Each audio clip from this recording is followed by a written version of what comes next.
নমস্কার বন্ধুরা, রিনাস কিচেনে আপনাদের সবাইকে স্বাগত। আজ আমি আপনাদের সঙ্গে শেয়ার করব কাঁচা বাদাম দিয়ে দুর্দান্ত স্বাদের লাউয়ের একটি রেসিপি। বন্ধুরা, খেতে অসাধারণ হয়। ভাত, রুটি, লুচি, পরোটা সব কিছুর সাথে কিন্তু খেতে পারেন। খেতে দারুণ হয়। তার জন্য একটা গোটা লাউ নিয়ে নিয়েছি, আর লাউটাকে আগে থেকেই গোটা অবস্থাতে আমি ধুয়ে নিয়েছি। আর লাউটা কিন্তু একদম কচি বন্ধুরা, এর দানা নেই বললেই চলে। এই রকম যদি লাউ হয় তাহলে কিন্তু এই লাউয়ের খোসাটা বাদ দেওয়ার কোনো দরকার নেই। লাউটাকে শুধু এইভাবে কেটে নিলেই হবে। দেখুন, আর আমি নিয়ে নিয়েছি খানিকটা বাদাম।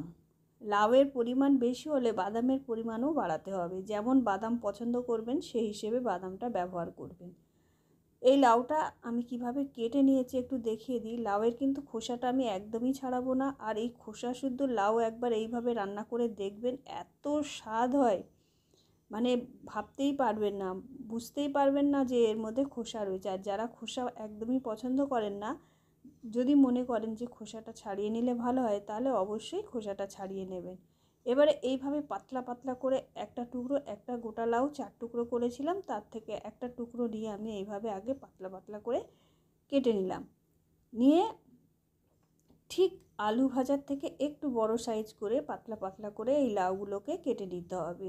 আর বন্ধুরা, ভিডিওটা যদি ভালো লাগে অবশ্যই একটা লাইক করবেন আর চ্যানেলটা সাবস্ক্রাইব করে পাশে থাকবেন। আর লাউয়ের রেসিপি এইভাবে বাদাম দিয়ে নিরামিষ এই রেসিপি একবার বাড়িতে বানিয়ে খেয়ে দেখবেন, অসাধারণ হয়। এর স্বাদ কিন্তু ভুলতে পারবেন না। একবার বানিয়ে খেলে কিন্তু বারবার এইভাবে বানিয়ে খাবেন। বাচ্চা থেকে বড় সবার কিন্তু খুবই পছন্দ হবে এই রেসিপি। দেখুন, এবারে লাউগুলোকে আমি পুরো একটা গোটা লাউ পুরোটাই আমি নিয়েছি, কেটে নিয়েছি এইভাবে। আর এবার চলে যাব ওভেনে। কড়াই বসিয়ে দিয়ে দিয়েছি 4 টেবিল চামচ মতন সর্ষের তেল। রেসিপিটা অবশ্যই সর্ষের তেলে রান্না করবেন, তাতে কিন্তু এর টেস্টটা দারুণ আসবে। এবারে বাদামগুলো দিয়ে দিচ্ছি এর মধ্যে, তেলটা গরম হয়ে যেতে। এবারে বাদামগুলোকে আমাদের খুব ভালো করে ভেজে নিতে হবে।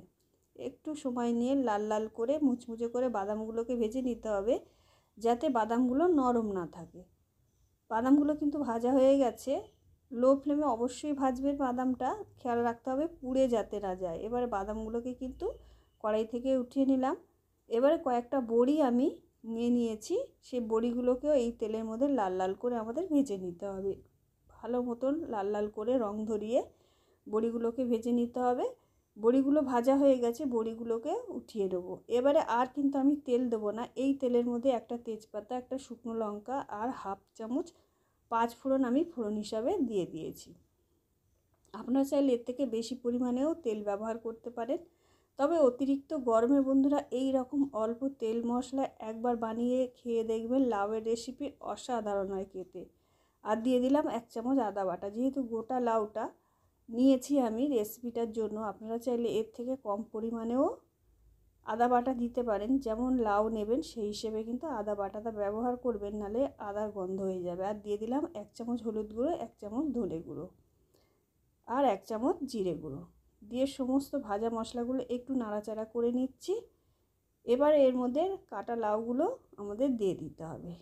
লাউগুলোকে কিন্তু গোটা অবস্থাতে আমি ধুয়ে নিয়েছিলাম। কেটে কোনো মতেই লাউগুলো ধোবেন না, এর থেকে জল ছাড়বে আর তখন কিন্তু রেসিপিটা খেতে ভালো লাগবে না, জল বেরোবে। আর এইভাবে শুকনো শুকনো অবস্থাতেই এই মশলার মধ্যে লাউগুলোকে কিছুক্ষণ ভেজে নিতে হবে। দেখুন বন্ধুরা, এইভাবে কিছুক্ষণ ভালো করে গ্যাসের ফ্লেমটা হাই টু মিডিয়ামে রেখে ভালো করে ভেজে নিতে হবে। এইভাবে মশলার মধ্যে লাউটাকে ভেজে নিলে এর টেস্টটা কিন্তু দ্বিগুণ বেড়ে যাবে। এবারে দিয়ে দিলাম 2টো কাঁচা লঙ্কা।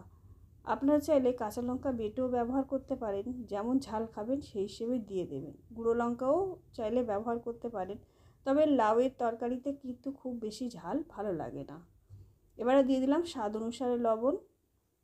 লবণটা দিতেই কিন্তু লাউ থেকে জল ছাড়তে শুরু করবে। লবণটা দিয়ে আবারও নাড়াচাড়া করছি।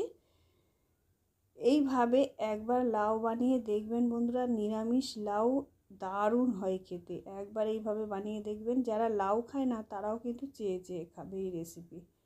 এবারে ঢাকা দিয়ে আমি 8 মিনিট মতো রান্না করে নিয়েছি। 8 মিনিট পরে ফিরে আসি। দেখুন, এখন দেখব লাউটা কেমন সিদ্ধ হয়েছে। দেখুন বন্ধুরা, লাউটা থেকে কিন্তু বেশ খানিকটা জল ছাড়তে শুরু করেছে, আর কিন্তু এতে জল কোনো যোগ করার প্রয়োজন হয়নি। এই জলেতেই কিন্তু লাউটা খুব ভালো মতন সিদ্ধ হয়ে গেছে। আর যেহেতু কচি লাউ একদমই বেশি সময় লাগলো না সিদ্ধ হতে। এবারে দিয়ে দিচ্ছি 1 চামচ চিনি। যেহেতু নিরামিষ রেসিপি চিনিটা অবশ্যই দেবেন। চিনি না দিলে কিন্তু খেতে ভালো লাগবে না। যারা চিনি পছন্দ করেন না তারা দেবেন না। চিনিটা দিয়ে ভালো করে নাড়াচাড়া করে নিয়ে বড়ি আর বাদাম যেটা আমি ভেজে রেখেছিলাম সেটা এর মধ্যে দিয়ে দিলাম।